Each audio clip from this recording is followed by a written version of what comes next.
है कि तुर्की में फौजी बगावत की नाकामी के बाद गिरफ्तारियों का सिलसिला जारी है। कमांडर इंकरलेक एयरबेस को बगावत की साजिश में मुलविस होने पर गिरफ्तार कर लिया गया है, ऐसा बताना है तुर्क हुक्काम का।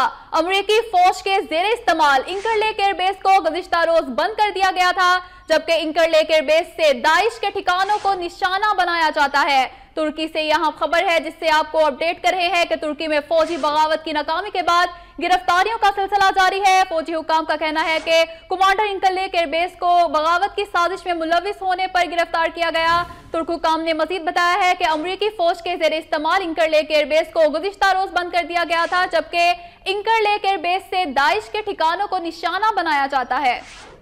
अहम खबर आपको दे रहे हैं तुर्की से, जहां पर तुर्की में फौजी बगावत की नाकामी के बाद गिरफ्तारियों का सिलसिला जारी है। कमांडर इंकरलेक एयरबेस को बगावत की साजिश में मुलविस होने पर गिरफ्तार कर लिया गया है। अमरीकी फौज के जेर इस्तेमाल इंकरलेक एयरबेस को गुज़िश्ता रोज बंद कर दिया गया था।